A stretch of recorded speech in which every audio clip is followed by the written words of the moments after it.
Good morning आचार्य प्रशांत sir. मेरे लिए आप बहुत रिस्पेक्टेड हैं, आपसे मैंने बहुत कुछ सीखा है और मैं स्टूडेंट ही हूँ। और एक स्टूडेंट के पास में राइट होता है कि वो राइट क्वेश्चन, वैलिड क्वेश्चंस, अपने डाउट्स अपने टीचर से पूछे, राइट। सो अभी सुबह के 8 बजने को हैं और मेरे कुछ सवाल हैं आपसे, तो मैं चाहती हूँ कि आप उनका आंसर करें अगर आपके पास में वीडियो पहुँचे कभी। तो पहला कि जैसे कि आपसे ये क्वेश्चन है मेरा कि आप कर क्या रहे हैं, आप क्या करना चाहते हैं, आपका मोटिव क्या है। कि मतलब कि जैसे ओशो ने, जैसे जिद्दू कृष्णमूर्ति ने, जैसे दूसरे लोगों ने प्रवचन दिए सिर्फ वो कि मैंने जो लिखा है तुम सभी पढ़ लो, फिर तुम लोग अपने रास्ते चले जाओ। ये कौन कर सकता है सर? ये वह लोग कर सकते हैं जिनके पास में प्रॉपर अर्निंग है, प्रॉपर सिस्टम है। लेकिन अगर हमें सिस्टम को चेंज करना है, क्या सिर्फ मुंह चलाने से या बात करने से या कमेंट्स करने से या सिर्फ किसी वीडियोस को शेयर करने से हम आगे बढ़ सकते हैं? मतलब कि आप जब बात कर रहे होते हो तो सामने 20,000, 50,000 या मुझे नहीं है नंबर कि कितना आपके सामने लोग बैठते हैं, और यूट्यूब पे तो बहुत ज़्यादा लोग आपको सुनते हैं ना। तो सर, क्या आपको नहीं लगता कि यही सेम लोग जाके अगर किसी वीरान बंजर पड़ी ज़मीन पर पेड़ लगाएं तो कितना फ़ायदा होगा? इतने सारे पेड़ उग जाएंगे। तो सिर्फ हम बैठ के माइक लगा के एक जगह एक्वायर करके सिर्फ बात कर रहे हैं, वो रिलेवेंट है सर? या फिर जाके प्रैक्टिकली कुछ करना? क्या प्रकृति और क्लाइमेट चेंज और इस पे सिर्फ बात करने से बात बनेगी या ग्राउंड वर्क करने से? मैं ये करूँगी तो शायद 10 लोग मुझे ज्वाइन करें, लेकिन आप ये करेंगे तो 50,000 लोग ज्वाइन करेंगे। अगर आप ये करेंगे, आप दवाई क्या दे रहे हैं सर? बीमारी क्या है और उसकी दवाई क्या है? इंडिया की बीमारी है गरीबी, इंडिया की बीमारी है बेरोज़गारी। आप इन सब पे बात कर रहे हैं, लेकिन एक ऐसा इंसान जिसने आईआईटी किया है, आईआईएम किया है, यूपीएससी निकाला है, जिसके पास में नॉलेज है, जिसके पास में मैनेजमेंट की समझ है, क्या हम गरीबी दूर करने के लिए काम नहीं कर सकते हैं सर? आई मीन, हम हर एक इंसान को कंसल्टिंग दे सकते हैं। आपके पास जो अभी प्रेजेंट में आ रहे हैं लोग, वो सिर्फ और सिर्फ वो लोग हैं जो मतलब कि एजुकेटेड हैं, जो ऐसे लोग हैं एजुकेटेड नहीं, जो बिना एजुकेटेड हैं वो भी आ रहे हैं, बट जिनके पास में सर्टेन लेवल का इनकम है। बट अगर हम अदर साइड में देखें तो ऐसा बहुत सारा यूथ पड़ा हुआ है जिसके अंदर पोटेंशियल बहुत ज़्यादा है, लेकिन उसको मोनेटाइज कराना नहीं आता है, उसको अपनी स्किल्स को इम्प्रूव करना नहीं आता है, उसको नहीं आता है शांत होना। तो क्या हम एक ऐसा कॉम्प्रिहेंसिव स्ट्रेटजी नहीं बना सकते हैं जहाँ पे हर एक इंसान को उसका पर्सनालिटी पता हो कि वो किस चीज़ के लिए बचपन से बना है, एंड वो उसके ऊपर काम करेगा तो कितना आगे जाएगा? हम गवर्नमेंट से डिमांड या गवर्नमेंट से उम्मीद नहीं कर सकते हैं सर। बट अगर हम अपने लेवल पे, मैं स्टार्ट करूँगी तो मुझे हार्डली 1,000 लोग फॉलो करते हैं, उनमें से एक इंसान मेरी सच में बात मानेगा। लेकिन आज आप जिस जगह पे हैं, अगर आप कहते हैं तो बहुत सारे डॉक्टर्स, बहुत सारे इंजीनियर्स, बहुत सारे टेक के स्टूडेंट्स, हम पूरी तरह से सिस्टम चेंज कर सकते हैं सर। सिस्टम जैसे कि ओशो थे, ओशो अगर चाहते तो गरीबी भारत की क्या कहीं की भी दूर कर सकते थे, क्योंकि वो मैनेज कर सकते थे, क्योंकि उन्हें लोग इतने अच्छे से जानते थे। हाँ, हम किसी की, जैसे कि आपको मैंने सुना या किसी ने भी आपको सुना, ठीक है, सुन लिया, लेकिन बात तो पेट की आती है ना सर। बात तो इसकी आती है ना सर कि आप क्या खाएंगे आज, क्या कैसे घर में रहेंगे आज, कैसे लोगों से बात करेंगे आज, कौन आपको कैसे बात करे। तो मेरा फर्स्ट है कि अगर आप क्लाइमेट चेंज पे बात कर रहे हैं तो प्लीज़ क्लाइमेट चेंज पे बात मत कीजिए। उस जनसंख्या को किसी बंजर पड़ी भूमि पे लेके जाइए और पेड़ लगाइए, या किसी रोड पे कंटिन्यूसली पेड़ लगाइए। ये होता है डेवलपमेंट, ये होता है रियलिटी।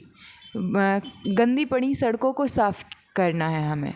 मैं ये आपसे नहीं कह रही हूँ, मैं खुद से भी ये कह रही हूँ, बट मेरे पास में इतने लोग नहीं हैं, मेरे पास में कोई भी नहीं है, मैं अकेली हूँ। बट मेरा क्वेश्चन ये है कि आपके पास सब कुछ है, आप भी वही सेम चीज़ें, आप क्या अलग बोल रहे हैं? वो बुद्ध, वो महावीर, वो जिद्दू कृष्णमूर्ति, वो ओशो और दुनिया भर के फिलोसफर ऑलरेडी बोल के जा चुके हुए हैं। तो हमें ग्राउंड रियलिटी पे काम करना है या सिर्फ हमें बातें करनी है?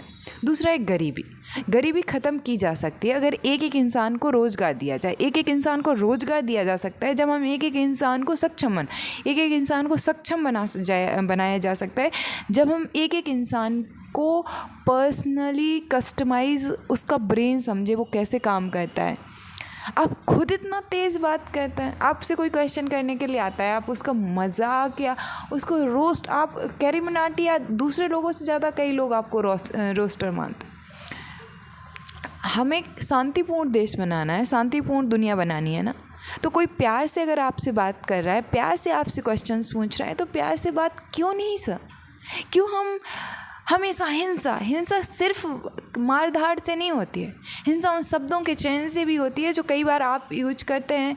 एक नहीं जानने वाले, एक ऐसे स्टूडेंट जो नहीं जानता है कुछ, वो कम से कम आया है पूछने के लिए, सीखना चाहता है कुछ, और जब आप ऐसे शब्दों के साथ में कि ताकि तुम्हें अंदर से खोखलापन लगे, तुम्हें लगे कि ना तुम बदलो, ये भाषा है सर एक ऐसे इंसान की जो शांतिपूर्ण देश बनाना चाहता है। हम क्या ऐसे वातावरण में रह सकते हैं जहाँ पे शांति ही ना हो, जहाँ पे लोग एक दूसरे को सुना रहे हो, मजाक के नाम पे कुछ भी चल रहा हो? तो इसी की जगह क्या हो सकता है कि आप बड़े प्यार से उसको समझाएं, वो ज़्यादा अच्छे से समझेगा। उसको घर से भी यही मिला है। जब जब उसने कोशिश किया, बच्चे ने अपने मन की बात रखने की, अपने मन का काम करने की, उसे ऐसे ही ट्रीट किया गया है। एंड आप भी उन्हीं पेरेंट्स की तरह ट्रीट कर रहे हैं जो कि समझते हैं कि ना कि हम जब तेज़ बोलेंगे तो बच्चा समझेगा, जब हम उसको स्ट्रिक्टली बात करेंगे तो बच्चा समझेगा। नहीं सर, हम 25, 50, 30 साल के हो चुके हैं, लेकिन हम अंदर से अभी भी बच्चे हैं। हमें तब ज़्यादा अच्छे से समझ में आता है जब कोई प्यार से समझा, जब कोई ऐसे बात करता है कि हाँ अटेंशन हमें दे रहे, तो हम ज़्यादा अच्छे से सीखते हैं सर। और इसीलिए जितने भी महावीर कबीर को इसलिए शांत नहीं दिखाया गया है सर, जैसे आप कहते हैं कि उन्हें तो बहुत बुरा लगता होगा, बट जब वो एक्सप्लेन करते होंगे, वो जब वो समझाते होंगे, तो एक करुणा, जैसे बुद्ध को हमेशा क्यों करुणा अवस्था में दिखाया गया? क्योंकि जब आपको सब कुछ पता होता है या ठीक ठाक लेवल की नॉलेज होती है, तो आप बहुत तीखे या बहुत ऐसे बात नहीं कर रहे होते हैं कि आपका मतलब कि आपका बीटा स्टेट हाइपर हो। आप बात करते हैं थीटा गामा स्टेट पे। तो जब आप प्यार से समझाएंगे तो बच्चे बहुत कनेक्ट करेंगे। वो तो ऑलरेडी हम लोग को स्ट्रिक्टली मिल रहा है फैमिलीज़ से, मतलब मुझे नहीं बट ज़्यादातर फैमिलीज़ में। तो हमें ज़रूरत है कि आप थोड़ा सा प्यार से बोलें, क्योंकि जैसा आप बोलेंगे आपको देखने वाले लोग वैसा बोलेंगे और वो दूसरों से वैसा बोलेंगे। जब आप बहुत प्यार से, बहुत स्माइल के साथ, बहुत शांति के साथ बात करेंगे तो शायद बहुत लोग करेंगे। बट आप क्या कर रहे हैं ऐसा? आप जब कोई आपसे क्वेश्चन पूछता है तो 80% या 50% भी देखें तो बहुत बार आप इतना तीखे व्यंग्यात्मक भाषा का यूज़ करते हैं कि हाँ ठीक है आपने यूज किया, क्योंकि अगर हम देखें तो तब जब आपने यूज किया कर लिया कोई बात नहीं, बट हमें शांतिपूर्ण वातावरण बनाना है। हमें ऐसा किसी पे हावी सा नहीं होना है कि उसको लगे कि मैंने क्वेश्चन ही क्यों पूछा, वो डाउट में है, उसको ज़रूरत है अटेंशन की, उसको ज़रूरत है समझने की, ना कि उसको ज़रूरत है और स्ट्रिक्टपन की। आप उसको प्यार से कुछ भी समझाओगे तो हो जाएगा। तो आइडिया क्या है मेरे पास में? आइडिया सिंपल है, आपके पास में नॉलेज है कि स्किल्स की, तो हम हर एक इंसान, आप हर एक डिस्ट्रिक्ट में, मैं सारे डिस्ट्रिक्ट नहीं कह रही हूँ, जैसे तमिलनाडु नहीं कह रही हूँ, गुजरात नहीं कह रही हूँ, या उन स्टेट्स की बात नहीं कह रही हूँ जो डेवलप्ड हैं, लेकिन मैं उन स्टेट्स की बात कर रही हूँ जो कि अनडेवलप्ड हैं, जैसे कि या गरीबी में बहुत आगे हैं, जैसे कि बिहार हो गया, जैसे एमपी हो गया, छत्तीसगढ़ हो गया, उड़ीसा हो गया, यहाँ पे बहुत ज़्यादा गरीबी है। तो हम क्या कर सकते हैं? हम कर सकते हैं कि मतलब कि हम स्किल सेंटर्स बनाएं, एक इंसान को इंग्लिश बोलना सिखा दें, उसको टेक्निकल चीज़ें सिखा दें, उसको ऑफलाइन की 5-10 स्किल सिखा दें, उसको ऑनलाइन की 5-10 स्किल सिखा दें। अब वो उस स्किल को, क्योंकि वो आपके प्लेटफॉर्म पे, तो आप इंटरनेशनल कनेक्ट कर दें एंड उस इंसान को रोज़गार प्रोवाइड कर दें, ऑफलाइन भी ऑनलाइन भी, ताकि वो फिज़िकली भी वर्क करे और ऑनलाइन भी काम करे। तो इससे क्या होगा कि रियल में हम उस इंसान की क्या बदल पाए हैं? खाना बदल पाए हैं, क्योंकि जब उसके पास पैसा आएगा तो वो अच्छा खाएगा। फिर हम उसका क्या बदल चुके हैं? हम उसके कपड़े पहनना बदल चुके हैं। अच्छे कपड़े पहनेगा, अच्छी जगह पे रहेगा, अच्छे तरीके से बात करेगा। तो आप जाइए सर एक बार बिहार से आने वाली उन ट्रेनों के जनरल डब्बे में जाइए सर, आपको समझ आएगा कि आप जो बात कर रहे हैं वो उन लोगों के लिए जो सेटल्ड तो हैं बट अनसेटिस्फाइड है। बट मैं उन लोगों की बात कर रही हूँ जो सेटिस्फेक्शन तो बहुत दूर की बात है। उन ट्रेनों से बदबू आती है जिनमें वो जाते हैं। मैं उनकी बुराई नहीं कर रही हूँ, फैक्ट बता रही हूँ। मैंने स्मेल ली है और वो उसी स्मेल में पटना से लेके या मतलब मुजफ्फरनगर से लेके और दादर सेंट्रल तक या अहमदाबाद तक का सफ़र तय करते हैं। मैं छोटे से प्लेस में उधर से उधर तक बैठी थी, तो मेरी ये हालत थी कि मुझे लग रहा था कि मैं अभी मर जाऊंगी। इतनी तेज़ गंदगी बदबू आ रही थी कि वो कितने बीमार पड़ेंगे सर। वो हेल्थ हम प्रोवाइड करा सकते हैं सर, लेकिन सबसे ज़रूरी है लोगों को रोज़गार देना। आज पूरी दुनिया में लोगों की कमी है। हम अगर स्किल्ड कर दें अपने वर्कफोर्स को, तो हम बहुत आगे जा सकते हैं। एंड सर, आज मैं नहीं कर सकती हूँ, आज आपके पास एक्सपीरियंस है। मैं खुद प्रॉपर एम्प्लॉयड नहीं हूँ, सेमी एम्प्लॉयड हूँ, फ्रीलांसर हूँ। हाँ, हर एक इंसान, मतलब मैं अपने हाथ से कर सकती हूँ, लेकिन बहुत सारे लोग होते हैं जिन्हें मैनेजमेंट नहीं आता है। हर एक इंसान को हर चीज़ नहीं आ सकती है, लेकिन हमें ऐसा सिस्टम बनाना पड़ेगा सर कि हर एक इंसान ऐसा कर सके। आप जो बोलते हैं वो किसी की ज़िंदगी कितने ही चेंज कर पाएगा।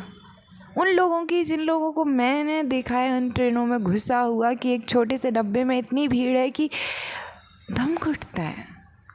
वहाँ पे आपकी बातें, मतलब उस नज़ारे के बारे में सोच के अभी भी मेरे रोम खड़े हो रहे हैं जो मैंने उन ट्रेन्स में देखा है। एंड हर दिन 2 ट्रेनें मेरी, जो इतना कम रूट चलता है मेरा, जो यहाँ गांव है वहाँ से, वहाँ पे ऐसी ट्रेनें हर दिन 2 निकलती हैं और हर दिन पूरे ट्रेन में ऐसे ही लोग भरे पड़े होते हैं। हम अपने सिस्टम चेंज करेंगे ना सर, तो सब कुछ चेंज हो जाएगा। पॉलिटिशियंस को हम गाली दे सकते हैं, बट उन्हें भी तो प्यार नहीं मिला है, उन्हें भी तो अटेंशन नहीं मिला है। वो भी तो हम में से ही निकल के गए। किसी पे उंगली उठाना आसान है, बट सिस्टम बना के सब कुछ रूट से चेंज करना बहुत हार्ड है। एंड ये वही इंसान कर सकता है जिसके अंदर ये प्रॉफिट वाला वो नहीं है। तो आपका जो ऑर्गेनाइजेशन है वो नॉन फॉर प्रॉफिट है, आपका जो मोटो है वो कभी भी पैसा कमाना नहीं है। तो ये काम सिर्फ और सिर्फ अगर कोई कर सकता है इंडिया में, तो आप कर सकते हैं। You are only one person जिससे मैं उम्मीद कर सकती हूँ, जिससे मैं अपेक्षा कर सकती हूँ, जो कि गलत होती हैं कि किसी से भी उम्मीद और अपेक्षा करना। बट मैं कर सकती हूँ कि आप इंडिया के हर एक इंसान को स्किल्ड बना सकता। और इतना बस हमने कर दिया, प्लेटफॉर्म दे दिया, उसको मोनेटाइज एक बार करा दिया, एक इंसान की पूरी तरीके से ज़िंदगी बदल जाएगी। वो अच्छा सोचेगा। जापान के लोग 125 साल 100 साल जीते हैं, हमारे यहाँ के लोग भी जिएंगे। वो जिएंगे ही नहीं, वो दूसरों, जब उनके अंदर आपके पास काफ़ी ठीक ठाक लेवल का पैसा होता है, तो आप इतने निर्दयी नहीं होते हो, आप इतने दरिद्र नहीं होते हो कि थोड़े से चंद पैसों के लिए किसी का मर्डर कर दो। क्योंकि जब हम ऐसा करेंगे ना, तो जो डार्क साइकोलॉजी वाली पर्सनालिटी बचपन में पैदा होती हैं, उनको अगर अच्छा एनवायरनमेंट दिया जाए तो वो भी अच्छी हो सकती हैं। ऐसा मुझे नहीं पता कि आप तक ये वीडियो पहुँचेगा भी या नहीं, बट मैं सिर्फ एक स्टूडेंट हूँ एंड मेरे क्वेश्चन एज सिंपल एज है एंड मेरे पास इस सब के लिए प्रॉपर प्लान है जो स्किल सेंटर्स की मैं बात कर रही हूँ। अगर आप चाहें तो मैं बात कर सकती हूँ प्रॉपर